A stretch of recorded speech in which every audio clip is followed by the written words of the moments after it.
Welcome back to Sports Geek with Sibonelo Ngcobo and Johannes Peter. Oh yes, we've just witnessed the third quarterfinal of the 2026 FIFA World Cup, where England has just got the better of the Norwegian outfit led by their talisman Erling Haaland. England, they've just brought a halt or a stop or an end to the Norwegian dream, considering that it is the first time that Norway go as far as quarterfinals of the World Cup, and they were believing that they might just march all the way to the semi-finals. But England, led by their captain Harry Kane and their goalkeeper in goals, Pickford, they had other ideas. Talk to us. What did you make of tonight's encounter, where we've just seen the Norwegian dream comes to a halt? I just like the way you were putting it with the Norway, because of the last debate in 1998, which means it's been decades. So we've just seen them causing an upset against Brazil. Hence we kept saying, Brazil is a fan. So something that we never expected when they won that game 2-1 last weekend. And then you check as well, I was also facing an upset, or they were surprised the first in England. And guess what? The game started slowly for me with not much chances. Harry Kane trying with his header, the header was saved. But as the game progresses, there's a player called Schalder up who was wearing a number 10, then managed to, one may call it an individual presence. Look at how he put that Keller. No chance for the goalkeeper. He caught Pickford off guard, of course. And the goalkeeper was expecting him to whip that cross with a left foot, but surprisingly so, he came with another idea, and I felt, that is the moment of brilliance. And at the same time, these are the surprise packages to say we were a cause upset to England. As it wasn't enough. England did not give up, but they kept pushing. And then there's a player called Bellingham there. Jude Bellingham. Just number 10. It's number 10. Scoring the equalizer at the stroke of halftime. Hence you kept saying, even in some of our conversations, that teams need to concentrate. So they couldn't concentrate. At the stroke of halftime, he equalized. Then the game progressed where, remember, there was a goal for the first team Norway. Unfortunately, because of the push from Haaland, that hindered them to get that goal, with the help of VAR to say the goal will not stand. Then the game, both sides huffing and puffing until the extra time. This is where I even said to you that, you see, why do they take long to score the goal? And then watch the space. As the start of the term, extra time, there will be a goal, and it was the goal. Courtesy of Jude Bellingham once again, grabbing his own praise, back-to-back praises for him. So that is good. So then at some point now, Norway are running out of options. So I don't know what were they expecting. So at some point I even said to TK that I feel like they are the ones leading the game. So it is what it is. But in the end, their journey ends here, and it's well done to England in front of David Beckham. I was so impressed to see David Beckham, the legend, of course, and then taking them to the semi-finals. So let's see if they'll do well in the next semi-final. Yes, the Norwegian dream has just come to an end, but surely all the eyes they were on their talisman, Erling Haaland. What did you make of his performance tonight, especially comparing it to the Brazilian game, of how much he single-handedly sent Brazil packing back to São Paulo? He was causing havoc for me. Yes, despite the disallowed goal, he was causing havoc for me. He could have done also more, but it wasn't enough. I think also let's give credit to one of the England's player who was playing on the right flank, Saka. He was causing problems, and this is a player who also came with a second goal. And also, again, I was so disappointed with the Nyland, the Haaland, the Norway goalkeeper.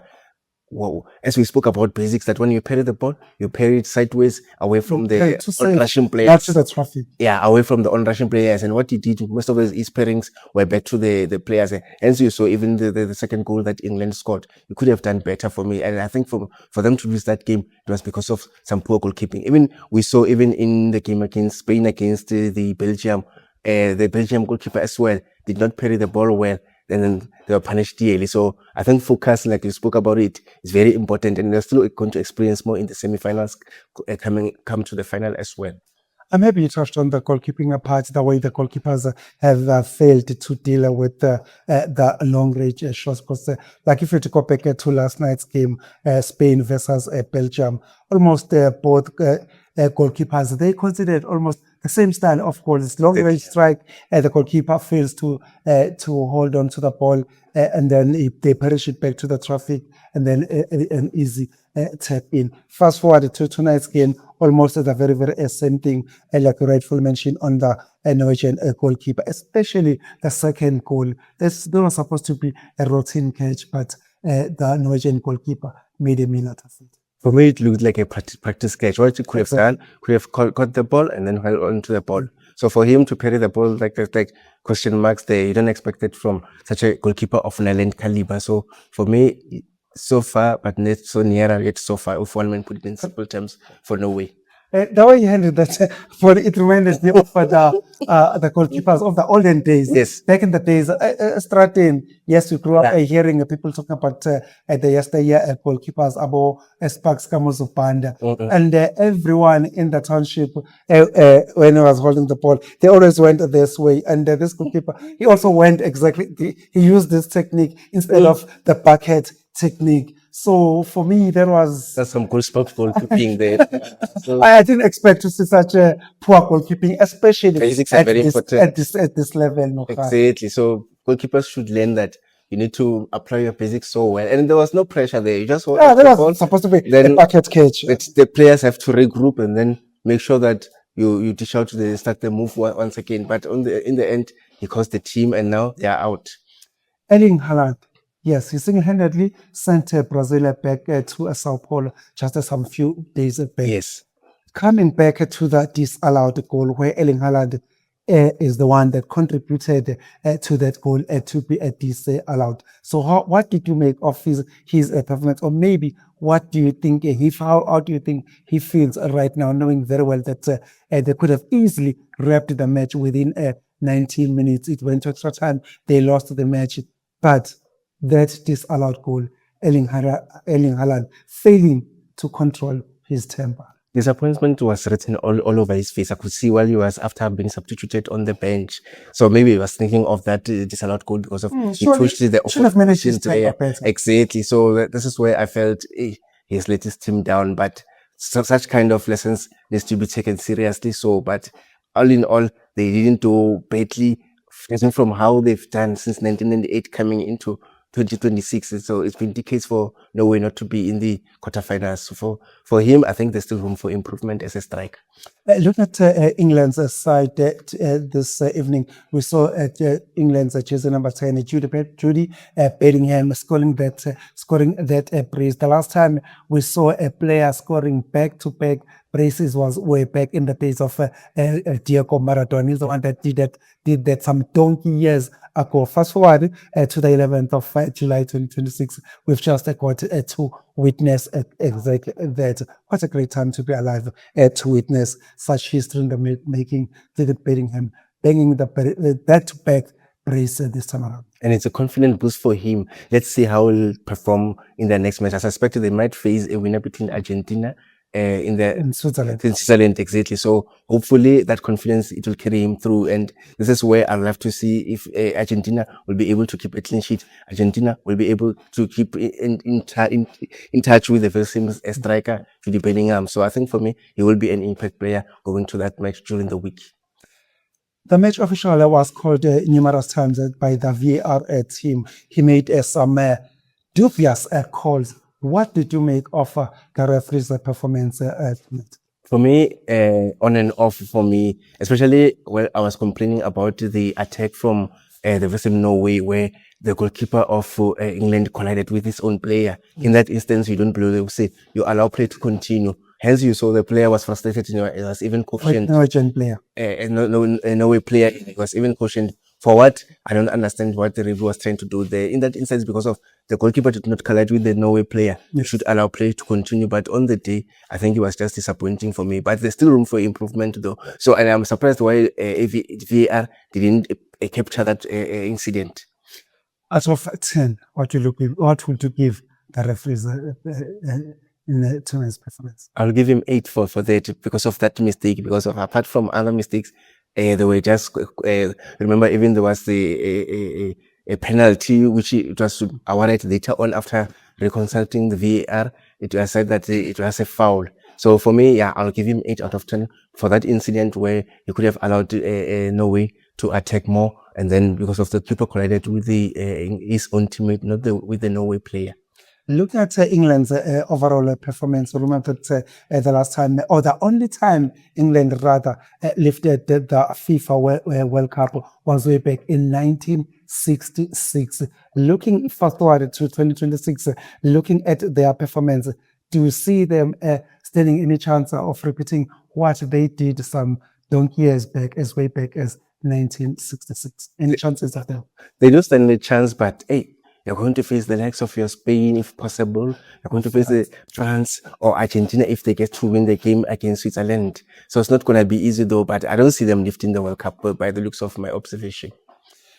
Still, with the England standing a chance of lifting the trophy, don't forget that should they go on and lift this trophy, and considering that they are coached by the foreign coach, and the history tells us that no club ever won the World Cup coached by the foreign coach. England, they are coached by the German coach, that is Thomas Tuchel. So should England go on and win this year's FIFA World Cup, they might just rewrite history books and become the first team to win the World Cup with the foreign coach. Hence, Abo Brazil bombing out in the quarterfinals. They are coached by the foreign coaches, that is Ancelotti from Italy. So it's still yet to happen. We're still yet to witness that, where we get to see a national team winning the World Cup with the foreign coach. Abo France, they always do it with their locals like Abo Deschamps. So should England go on and win it, we might just get to see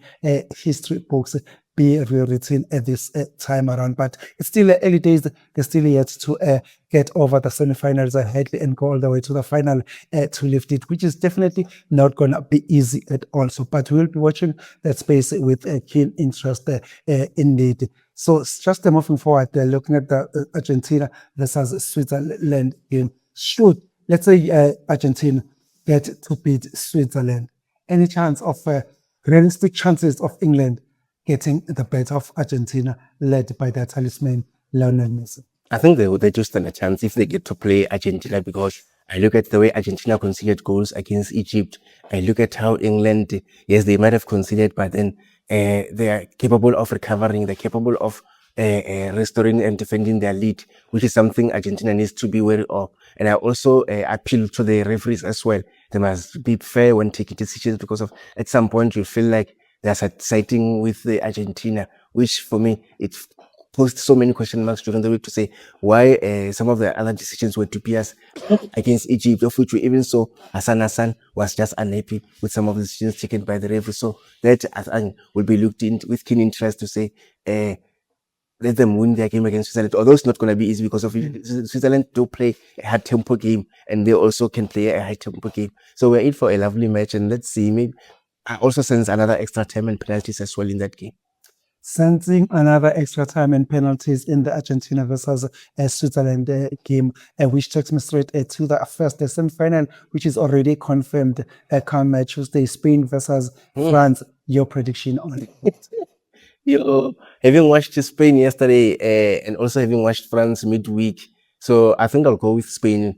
I foresee them winning this one by 1-0. It's not going to be easy though, but we can go all the way. But Spain, I think, will progress. I just like the way they haven't been conceding goals, despite having conceded first time yesterday against Belgium. So it's right. You've just you've rightfully mentioned that Spain, they've not been leaking goals in this FIFA World Cup. So do you honestly believe that they've got what it takes to repeat what they did way back in 2010 here on African soil, and they get over the line and they get to lift the 2026 FIFA World Cup? Definitely, and I like the fact that they always have an upper hand when you check also in terms of the head-to-head. So this is where I think they'll utilize their experience well. Oh, yes. That's how we come to an end of doing the post-mortem of what you've just witnessed now. Norway, led by that talisman, Erling Haaland, bombing out of the 2026 FIFA World Cup in the quarterfinals, courtesy of the three Lions, that is England, who have got the better of them by 2-1. This morning, we woke up to the sad news of the Bafana Bafana and Carmen. Jaden Adams reported to have passed away. It is a somber moment in as far as South African football is concerned and international football at large. And it was also very, very touching indeed to see international clubs about England and in the versus Norway having that moment of silence for the fallen hero that is Jaden Adams, who has just represented the Bafana Bafana in the current FIFA World Cup. Motiva, somber moment indeed in as far as South African football is concerned. I was so touched when I saw, especially leading to the game between England up against Norway, where it was even a moment of silence was assembled, especially with all the number of fans that packed the venue. So it was so touching to say what really happened. This is a player where I saw him growing, especially as Stellenbosch, the one that led Stellenbosch to win the Carling knockout.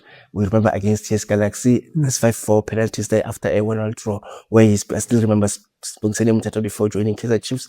He was on that middle field with him and Janino Palace. And then you look at after that Stellenbosch journey, Mamelodi Sundowns were interested in his services, and he did so well for himself, scoring 6 goals. It was at Stellenbosch, he managed to score 9 goals. Then you expect a bright career, especially after honored the fixture, the caps from Hugo Broos. And at the same time, remember there was some bit of misunderstanding between him and Hugo Broos to say he doesn't report to training. Too many excuses. It was straight after winning that Carling knockout with Stellenbosch. Exactly. So that's why the coach was furious, Hugo Broos. Then he changed his attitude. He became, remember the incident with Mduduzi Shabalala when Sundowns played 2-1 draw. I like the fact that he stood up and went to a hospital to visit Mduduzi Shabalala. That shows sportsmanship and Ubuntu as well. And this morning we just got the news that the player lost his life. It was just so touching, and I was surprised when I got into the social media in the afternoon. I thought maybe it was a joke, but once I scrolled with my phone and I realized, oh, this is really true. And it's so sad because you check Mamelodi Sundowns as well. They've lost so many players. Oscar Ntohai comes to mind, Mucheka Madisha. So those are the players as well. When I looked at Gift Lerem as well, horrifically so. So those are the players that brought those sad memories. And on that note, I'll be saying, may his soul rest in peace. He used to call himself Grootman. I still remember one of the interviews where he was asked, these days you use those cheese cups and stuff, and he said, no, I'm a Grootman. And I like that part. And this is where he was nicknamed that Grootman. And yeah, it was so sad and touching. And in that note, I say, may his family see comfort through these trying times. And yeah, if I put it in my language, debate. Oh, yes, he was only 25 years of age. He came through the Stellenbosch ranks. He signed his first professional contract way back in 2020 with the boys from the Winelands. That is the mighty Steelies. 3 years later, like Motiba rightfully mentioned, that he assisted the Stellenbosch to win the Carling Knockout Cup. January 2025. He joined the Mamelodi Sundowns. He went on to win his first Premier League with the Clorcop boys. And then later on, he went on and did business for the national team, Bafana Bafana. Like I did mention previously, that he has just returned from representing South Africa in the FIFA World Cup that is currently underway in North America, co-hosted by Canada, Mexico, so as USA. Let's hope that his family will find peace, especially his partner. Talking of his partner has just shared the news on social media that since after he lost his grandmother, that is around about 2 weeks back, his partner said every time she spoke to Jaden Adams, she always lost hope. Jaden Adams, some kind of had that intentions or indications of losing hope in life. His partner, she went on and said that since then, Jaden Adams lost appetite. He was not eating at all since after the death of his grandmother, which we believe that that happened just 2 weeks back. Still with Ian Frotman Adams, remember that that was not the first tragic incident that he had to go through. Remember that 3 years back, he lost a friend that who was his teammate as well at Stellenbosch, who was stabbed to death. And what is also his name? Ashwin Andres. Ashwin Andres. He was stabbed to death, and they were close buddies with Jaden Adams. So just maybe the death of or losing his grandmother, somehow all those things they built up. Hence, we got to learn that his girlfriend shared the news and said that he was not in good space of late, especially the past 2 weeks. May his soul rest in peace, and all his people that have survived him find comfort. That Umutiba is already rightfully mentioned ukuthi alale ngokuthula umndeni wakhe balale ngemuva yize kubuhlungu.